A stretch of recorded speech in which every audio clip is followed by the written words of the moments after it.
Hello students, अभी हम लोग डिस्कस करेंगे ये जो IIT JEE के पेपर मैंने आप लोगों को दिया था, तो आप लोगों ने सॉल्व किया, आपका जो भी आंसर आया है अब हम लोग एक एक करके सब सॉल्व करेंगे और उसका आंसर निकालेंगे। तो क्वेश्चन नंबर फर्स्ट में कहता है कि two plane mirrors are inclined to each other such that a ray of light incident on the first mirror M1 and parallel to the second mirror M2 is finally reflected from the second mirror M2 and parallel to the first mirror M1. The angle between the two mirrors will be okay. तो according to question जो कह रहा है वैसा हम लोग start करते हैं। क्वेश्चन ने कहा कि मतलब कि दो मिरर कुछ ऐसे हैं। क्वेश्चन नंबर जो आपके पेपर में था, पेपर में ये क्वेश्चन नंबर क्या था 26। तो कौन सा वाला है ये 26। इसमें कहता है कि यहाँ पे दो मिरर कुछ इस प्रकार हैं कि जो कि थीटा एंगल पे हैं और वो कुछ इस तरह से बेंड हैं कि ये मिरर M1 हो गई और ये वाली मिरर M2 हो गई। ओके, अब यहाँ पर जब लाइट क्या हो रही है, इंसिडेंट हो रही है, तो आप ऐसा समझो कि ये कुछ इस तरह से इंसिडेंट हुई, तो ये जो है आपका क्या हो जाएगा नॉर्मल, और यहाँ से जब ये इस तरह से दिख रहा है ना आप लोगों को, रिफ्लेक्ट हुआ, तो आप अच्छा ये जो एंगल यहाँ से बनाता है थीटा और ये पहले से थीटा है। ओके, तो ये जब यहाँ पर इंसिडेंट हुआ तो यहाँ पे उसका ऐसा कहना है कि जब ये दोबारा मतलब यहाँ से रिफ्लेक्ट होता है तो ये रिफ्लेक्शन कैसा दिखता है, जैसे कि इस मिरर M1 से ये पैरेलल हो गया हो। ओके बच्चों, तो ज़रा देखना। हाँ उत्कर्ष, बहुत अच्छे। ये अगर थीटा तो ये कितना होगा 90 माइनस थीटा, और अगर ये 90 माइनस थीटा तो ये भी क्या होगा 90 माइनस थीटा। ओके, तो ये 90 माइनस थीटा तो ये वाली क्या होगी थीटा। दिख रहा है आपको। और अगर अब आप देखो तो यहाँ से अब हम लोग जरा सा इधर आ जाते हैं, तो ये जो दोनों एंगल होंगे, अच्छा अगर ये इसके पैरेलल है तो ये वाली एंगल कितनी हो जाएगी थीटा, क्योंकि अगर ये थीटा है तो ये भी थीटा होगी, तो ये वाला कितना होगा 90 माइनस थीटा, क्योंकि ये टोटल जो है ये नॉर्मल है, ये N2 ये वाला N1, तो ये 90 माइनस थीटा, तो ये भी क्या होगा 90 माइनस थीटा, तो ये कितना होगा थीटा आ गया। अब देखो O यहाँ पे कुछ भी P और यहाँ पे ऐसा PQ ले लो। चलो, तो इन ट्रायंगल OPQ किसी भी ट्रायंगल के तीनों इंटीरियर एंगल्स का सम कितना होता है 180 डिग्री। ओके दिग्विजय, हाँ दिग्विजय, तो देखो दिग्विजय देखा ना, यहाँ से लाइट इंसिडेंट हुई, पहले रिफ्लेक्ट होकर के यहाँ गिरी, फिर यहाँ से क्वेश्चन में कह रहा है ये पैरेलल चली गई, तो ये थीटा, तो ये जो है आपका जो है क्या होगा नॉर्मल, तो 90 माइनस थीटा, ये 90 माइनस थीटा, ये थीटा, तो कितना आ गया। अब इस ट्रायंगल इसने यही पूछा है कि ये कितने एंगल से तो बेंड है, तो हमने कहा थीटा एंगल से बेंड है, ऐसा ले लिया मैंने। फिर यहाँ से क्या होता है कि 3 theta, since 3 theta is equals to कितना 180 degree, therefore theta equals to कितना 60 डिग्री। तो आपका आंसर आ गया, कौन सा आंसर हो गया second, option 2 is correct. Okay, ऐसा आपका जो है क्वेश्चन नंबर क्या है 26 है। अब हम लोग जो है टर्न बाय टर्न एक एक पे बात करते चले जाएंगे, और फिर आपको ये जैसा कि आपको पता है कि वीडियो सोल्यूशन भी आपको मिल जाता है, ठीक है ना। Okay Siddharth, very good. अब देखना जो है नेक्स्ट क्वेश्चन में बात करते हैं, जल्दी थोड़ा करेंगे ताकि काफ़ी क्वेश्चन हो जाए। पहले क्लास में बैठते थे तो बहुत आराम से करते थे, अभी क्या है कि ये पूरा ऑनलाइन हो गया है। तो देखना अभी नेक्स्ट क्वेश्चन में क्या कह रहा है, क्वेश्चन नंबर 27 पर। क्वेश्चन नंबर 27 आपका बहुत ही फेमस क्वेश्चन है, जहाँ पर आप लोगों को बिल्कुल अच्छे से याद होगा कि हम लोग यहाँ पे ग्राफ पढ़ते हैं, कौन सा, ये प्लस ए इधर माइनस ए, मतलब ये अगर ये मैक्सिमम और ये किसका, एक काइनेटिक एनर्जी और दूसरा क्या होता है पोटेंशियल एनर्जी, और फिर पूछता है कि ऐसा वो कौन सा पॉइंट है जहाँ पर ये क्या होते हैं, समझ रहे हो? जहाँ पर कह रहा है उसका ऐसा कहना है कि आपका क्या होगा, काइनेटिक और पोटेंशियल एनर्जी क्या हो, सेम हो। तो चलो भाई हमने पता किया कि, चलो हमने मान लिया कि जहाँ पे काइनेटिक और पोटेंशियल एनर्जी सेम होगा, इसका मतलब कि जो पोटेंशियल एनर्जी होती है वो क्या होती है, जनरल पोटेंशियल एनर्जी, इसका मतलब हाफ के एक्स स्क्वायर, किसी पोजीशन x पर, ऐसा हमने ओरिजिन से क्या ले लिया कि किसी पोजीशन x पर काइनेटिक पोटेंशियल के इक्वल हो गया। और ये काइनेटिक एनर्जी इक्वल टू क्या होता है, हाफ एम वी स्क्वायर। तो m और v की वैल्यू क्या होती है, ओमेगा रूट ओवर ए स्क्वायर माइनस एक्स स्क्वायर। तो यहाँ से आप देखेंगे तो ये हो जाएगा ओमेगा स्क्वायर हो जाएगा, और ये a square minus x square.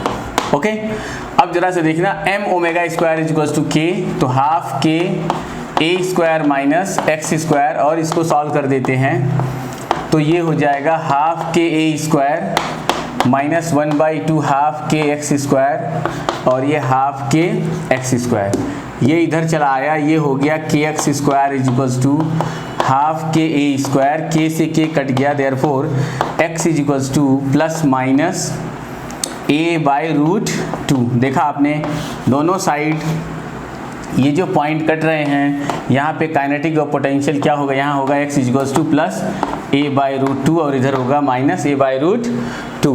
तो इस प्रकार से आपका क्या हो गया, हाँ, ओके ओके ओके दिग्विजय।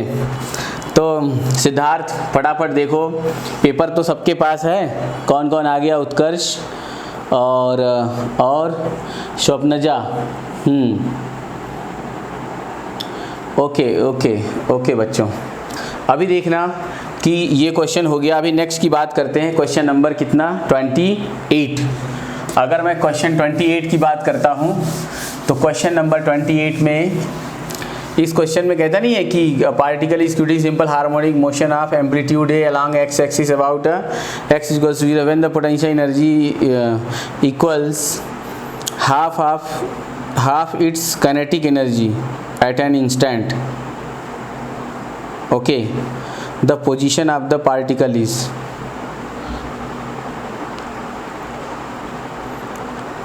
ठीक है, तो कितना आ गया, when the potential energy is half the, अच्छा ऐसे करोगे तब भी आ जाएगा आपका आंसर। और ये था कि जहाँ पे काइनेटिक और पोटेंशियल एनर्जी क्या हो जाए, सेम हो जाए। तो आप लोग देख लेना कि, अच्छा ये जो क्वेश्चन था ये थोड़ा सा क्या था कि पोटेंशियल, मैंने क्वेश्चन ही नहीं देखा, पोटेंशियल एनर्जी कह रहा है हाफ ऑफ द कितना, काइनेटिक एनर्जी। तो काइनेटिक एनर्जी कितनी है, जो भी है उसका क्या कर दो, हाफ कर दो, मतलब हाफ एम ओमेगा स्क्वायर ए स्क्वायर माइनस एक्स स्क्वायर। मैंने सोचा वही वाला है, और वो तो बिल्कुल 1/2। तो अभी ये क्या हो जाएगा, हाफ के ए square is equals to half K, मतलब ये हो जाएगा 1/4 के ए square minus 1/4 k x square. अब मैंने इसको इधर लाया, ये 1/2 के ए स्क्वायर, के ए नहीं एक्स, जनरल वैल्यू लेंगे, एक्स स्क्वायर, और ये x square plus 1/4 k x square is equals to 1/4 k A square. अभी इसको सॉल्व करते हैं, ये हो जाएगा 3k x square by 4 is equals to 1/4 of k A square. 4 से 4 कट गया, k से k कट गया, therefore x is equals to plus minus a by root 3। कितना आएगा, a बाई रूट 3। देखो इसने क्वेश्चन को घुमा दिया था, मैंने मेरा देखे उसको सॉल्व कर दिया, मुझे लगा वही होगा ठीक है। तो एक आता नहीं क्वेश्चन डेरिवेशन करते वक्त कि ऐसे कौन सी पोजीशन होगी जहाँ पे काइनेटिक और पोटेंशियल दोनों क्या होते हैं, सेम होते हैं, तो मैंने वही निकाल दिया फटाफट। ओके, अब देखना जरा सा, नेक्स्ट क्वेश्चन है, कह रहा है कि a carbon register has a following colours code, the value of register is. Okay, तो मैं आप लोगों को इस क्वेश्चन का एक आपको क्या दिखाता हूँ, मतलब इस क्वेश्चन का मैं आपको जो है एक ऐसी लिंक बना के देता हूँ कि आपको कभी नहीं भूलेगा। जब भी क्वेश्चन आएगा, या हर बार क्वेश्चन आ रहा है 2019 में, आपका तुरंत ये सॉल्व हो जाएगा। तो देखते हैं क्या कहता है इस क्वेश्चन में।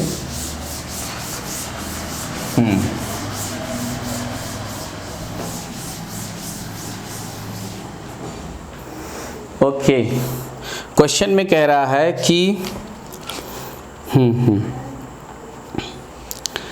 कह रहा है कि carbon register has a following colour code, the value of register is. Okay, तो आपको आपकी बुक में भी वैसे ये दिया भी रहता है, लेकिन मैं आपको एक छोटा सा ट्रिक बता दूंगा, उस तरह से भी आप इसको सॉल्व कर सकते हो। और यहाँ पर बता रहा है, अब यहाँ पे कहता है कि ये रेड है, ऑरेंज है, ये रेड है और ये वाला क्या है, गोल्ड है। इसको क्या बता रहा है, गोल्ड। समझ गए ना आप लोग, आर को रेड और ओ को ऑरेंज बता रहा है। तो कह रहा है carbon register has the following colours, colour code, the value of register is. ठीक है, तो मैं आपको एक यहाँ पे एक ट्रिक बताता। ट्रिक है B Roy, great boy having very good wife, very good wife. अब आप याद करो क्या था यहाँ, 0 1 2 3 4 5 6 7 8 9। ओके, हो गया। अब जब भी आपको ये कलर कोड वाला क्वेश्चन आ जाए तो आपको फाइंड क्या करना होता है, जो आपको देखो ये 1 2 3 4 ऐसा 4 कलर में होंगे, तो फर्स्ट और सेकंड, पहला और दूसरा, जो पहला और दूसरा होता है वो नंबर्स हम लिखते हैं जो है कि resistors, final resistance R is equals to क्या होगा, फर्स्ट सेकेंड क्या लिखेंगे हम लोग, नंबर, थर्ड मल्टीप्लायर और फोर्थ टॉलरेंस प्लस माइनस में। तो फर्स्ट और सेकेंड, रेड, रेड कहाँ गया, ब्लैक, ब्राउन, और ये रेड, ऑरेंज, येलो, ग्रीन है ना, ब्लू, और इसके बाद वायलेट, और ऐसे ऐसे ग्रीन, और ये वाइट। अब देखना जरा सा, तो ये R किस पे आया, 2 पर, फिर क्या है O, ऑरेंज, ऑरेंज किस पे गया, 3 पर।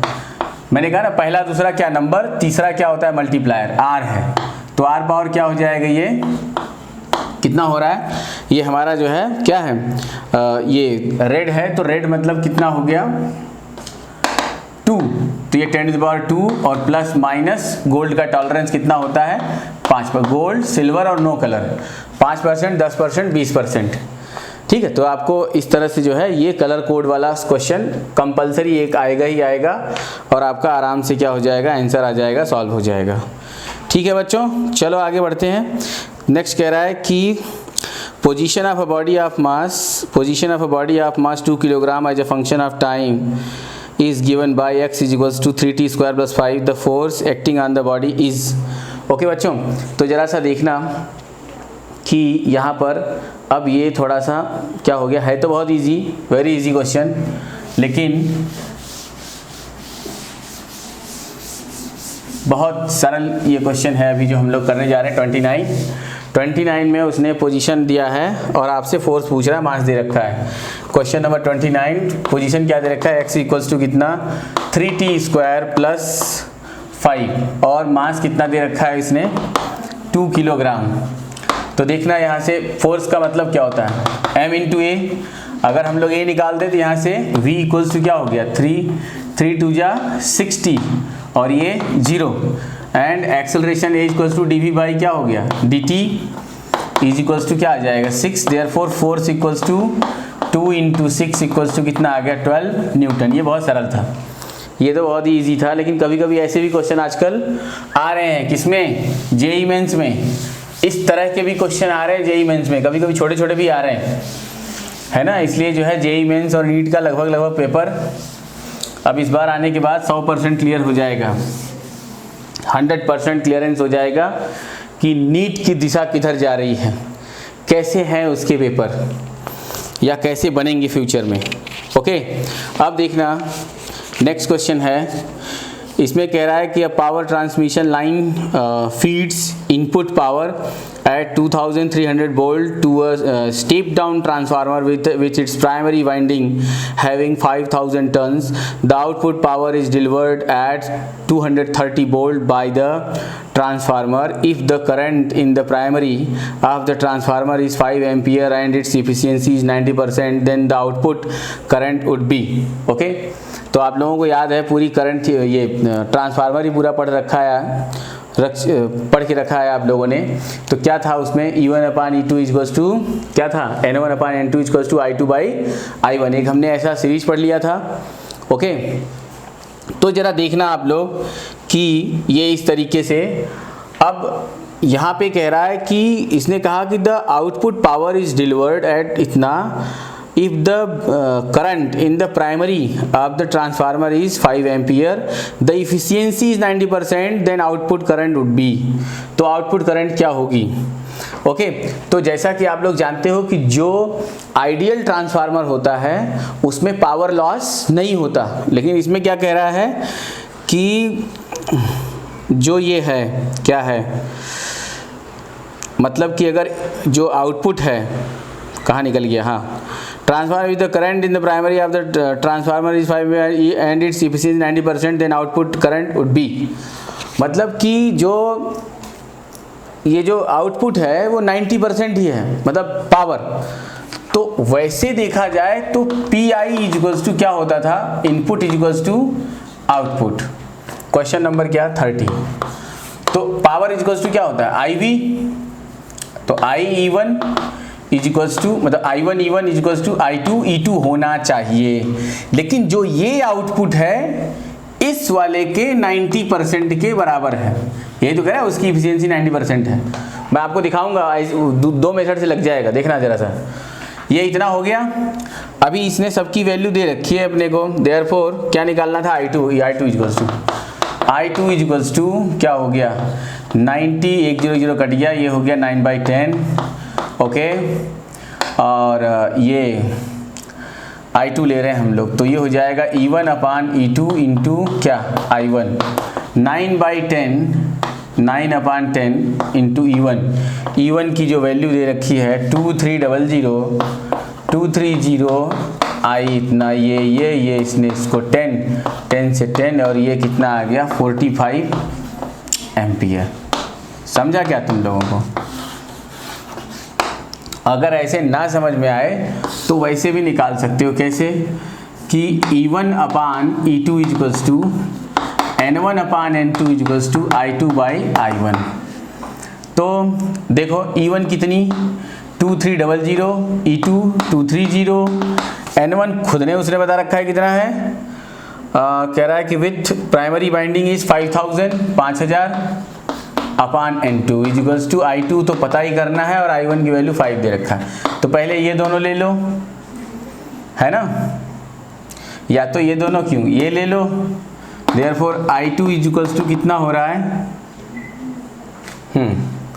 कितना हो गया, ये कटा 10 और ये आ जाएगा कितना 50। अब उसने कहा है कि if the current in the primary of the transformer is 5 ampere and its efficiency is 90%, then output current would be, तो जो इफिशियंसी है इसकी ट्रांसफार्मर की वो कितनी है, 90% की है, तो वही तो आउटपुट में जाएगा जो उसकी इफिशियंसी होगी। तो देखा आपने, ये कट गया, कितना आ गया 45 एम्पियर। ये तो मतलब ऐसा है, लेकिन उसने बता रखा है कि वो 90% ही है, जो इनपुट जाएगी वो 90% है, तो ये इस प्रकार आपका 90% हो जाएगा। नेक्स्ट क्वेश्चन देखो, आज कितने हो जाते हैं, वैसे तो ये बहुत बड़ा रहता है, होता ही नहीं, लेकिन कोशिश करो जल्दी जल्दी हो जाए। अब जरा देखना,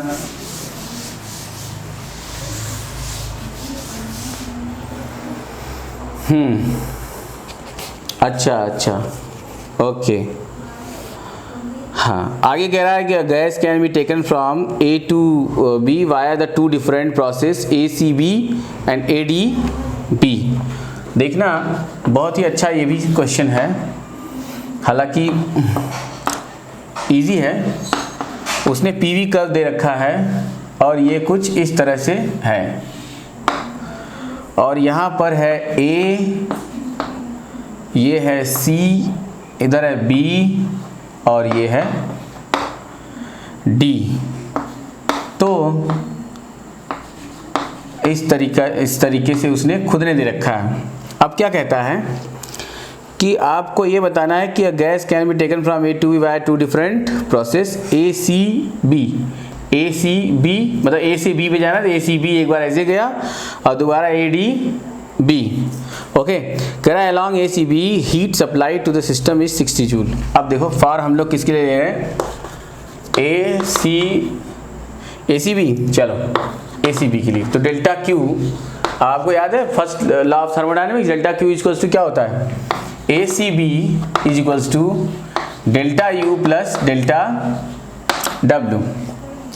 इस प्रोसेस में वो कहता है 60 joule of work by the system is 30 joule, मतलब कि heat supply to the system is 60 joule. तो हीट सप्लाइड कितना हो गया 60 joule, 60 and work done by the system is 30 and delta U equals to कितना 30, देयरफॉर डेल्टा यू मिल गया अपने को कितना 30 जूल।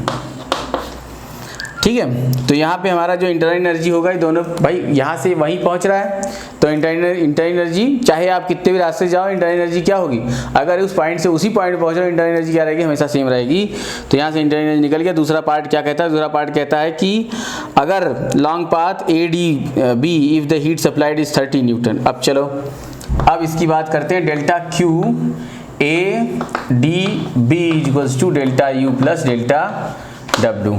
अब देखना जरा सा, ये कितना है 40 जूल। इसमें कहता है कि long A D B if the heat supplied to 40 joule, तो इसने इसको 40 जूल की हीट सप्लाई दे दिया। डेल्टा यू की वैल्यू निकल चुकी है, ये कितना है 30, और ये अपने से पूछ रहा था किस प्रोसेस में, ए डी बी में। Therefore delta W A D B is equals to कितना आ गया 10 जूल। यही आपसे पूछा जा रहा था। तो कितना है answer, second B.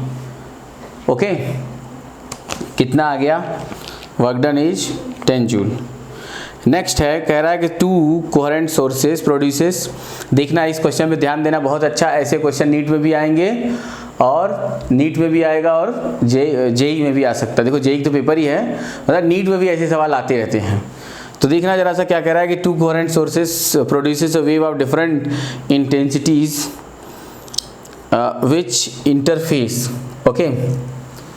which interfere after interference the ratio of the maximum to minimum intensity is 16। Okay, ऐसा 16 दे रखा है। तो क्या the intensity of individual waves are in the ratio, तो जो इंटरफियर करने वाली इंडिविजुअल वेव्स हैं उनकी इंटेंसिटीज किस रेशियो में होंगी, उनकी इंटेंसिटी किस रेशियो में होगा।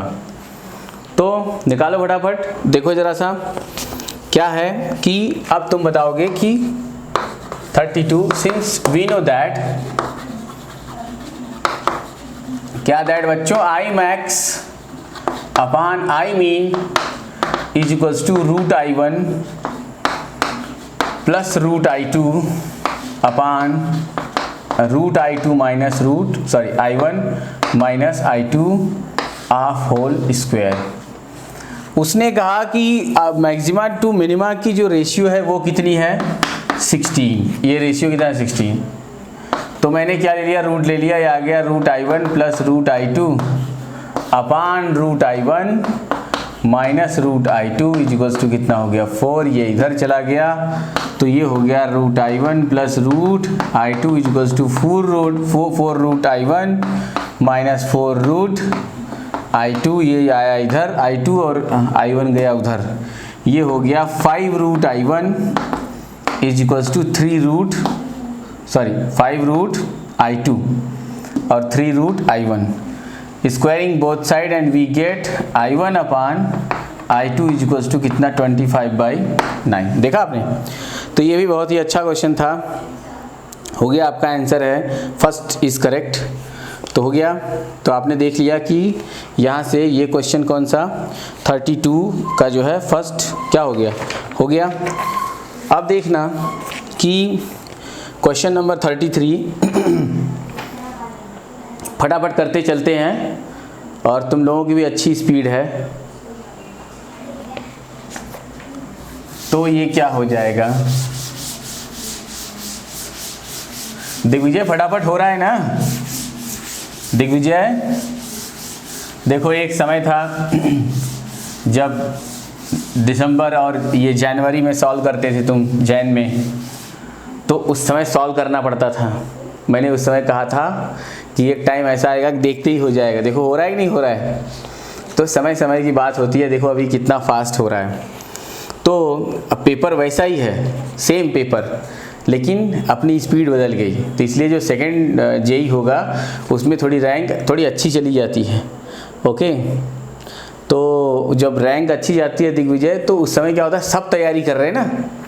अब अगर किसी को ये लग रहा होगा अच्छा पहले वाले में नहीं आया, दूसरे वाले में फोड़ के रख देंगे, वो तो वक्त बताएगा, टाइम बताता है कि अब क्या होगा, और पेपर सामने वाला पेपर बताता है। इसलिए तैयारी रखो, प्रैक्टिस बनाए रखो, स्पीड बनाओ। अच्छी बात है कि अगर आपका और फास्ट हो रहा है तो देख रहा हूँ तुम लोग फटाफट आंसर कर रहे हो, बहुत अच्छी बात है। तो देखना इसमें कह रहा है कि when the switch S in the circuit shown in the is closed then the value of current I will be. बहुत बढ़िया, ये भी किधर नीट में आएगा ही आएगा और जेई में तो आता ही है। इसमें एक सर्किट दे रखा है उसने, और ये कुछ इस तरह से, और ये यहाँ पर B, ये यहाँ पर A, और ये है 20 वोल्ट, और ये है 2 ओहम, और ये है 4 ओहम। यहाँ से एक स्विच लगा रखा है। अच्छा, इस स्विच को कहता है कि जैसे ही स्विच को क्लोज किया जाता है, ठीक है, यहाँ पे पॉइंट C बता रखा है। अब आप देख रहे हो यहाँ 20 है, इधर कितना बता रहा है, पोटेंशियल 10 है। तो इसका मतलब कि एक करंट इधर से जा रही होगी और एक करंट इधर से आ रही होगी, है ना। तो एक यहाँ पे बता रहा है खुद ही करंट I है, मतलब I। तो इसका मतलब कि from figure it is clear that current I equals to क्या हो जाएगा, I1 प्लस I2। मतलब इन दोनों का सम ही क्या होगा, ये I के बराबर, क्योंकि दोनों जाके इधर, और ये switch at t equals to 0 पे क्या किया, क्लोज कर दिया। तो जैसे ही क्लोज करेंगे और जब हम लोग कहीं अर्थ कर देते हैं तो उसका पोटेंशियल क्या हो जाता है, अर्थिंग, मतलब पोटेंशियल क्या हो गया, 0। अर्थिंग मतलब पोटेंशियल क्या हो गया, 0। तो जरा देखना यहाँ से, ये हो गया I1 plus I2 equals to I मतलब ओहम्स लॉ लगाओ, पोटेंशियल डिफरेंस अपॉन रेजिस्टेंस। तो इसके बीच क्या, मतलब I1 के बीच, जो ये I1 जा रही है यहाँ से यहाँ, क्या पोटेंशियल डिफरेंस है। तो ये हो जाएगा कितना, पहले हायर से लोअर की तरफ करंट जाती है, तो 20 minus VC V/R 2 plus I2 मतलब कितना हो गया, 10 माइनस VC अपान कितना, 4 इक्वल्स टू, ये कितना है, VC माइनस 0 अपान 2।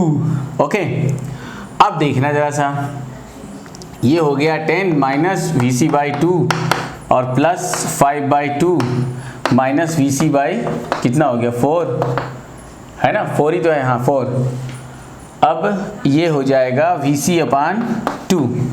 कर दो इसको सॉल्व, इसको करो तुम लोग, देखो कितना आ रहा है। ये हो गया 5/2, ये हो जाएगा 12.2 इज इक्वल्स टू, हम लोग सब ये इधर लेके चले जाएंगे, VC क्या हो जाएगा, VC प्लस VC बाई 4, तो कितना हो गया, 5 VC by 4, therefore 5 VC equals two multiplied by 4 बार 12 48, और ये 2 कितना हो जाएगा, 50। कितना है ये, 12 ये 5 आएगा, 2.5, तो ये हो जाएगा 50। देयरफॉर VC इक्वल्स टू कितना आ गया, 10 वोल्ट। अब वो I पूछ रहा है ना, तो अब निकल गया ना I। अब देखो I इक्वल्स टू क्या होगा, इसका पोटेंशियल डिफरेंस, तो हायर पोटेंशियल कितना है, 10, लोअर 0 अपान 2, कितना आ गया, 5 एम्पियर। तो आपका निकल गया जो करंट है वो कितनी है, 5 एम्पियर की। अब पेपर आएगा, तुम लोग बहुत अच्छा करोगे दिग्विजय इस बार कोशिश करके, है ना। स्वप्नजा, साक्षी, इस बार जो है सिद्धांत कोशिश करके कुछ भी करो सिद्धार्थ, नंबर आने चाहिए एकदम बढ़िया, ठीक है। उत्कर्ष कोशिश करो, उत्कर्ष तुम्हारा तो मान लो अभी थोड़े दिन बाद एग्ज़ाम है, 1 साल बाद है, लेकिन ये लोग तो टारगेट पे हैं। अब देखना नेक्स्ट है, नेक्स्ट में क्वेश्चन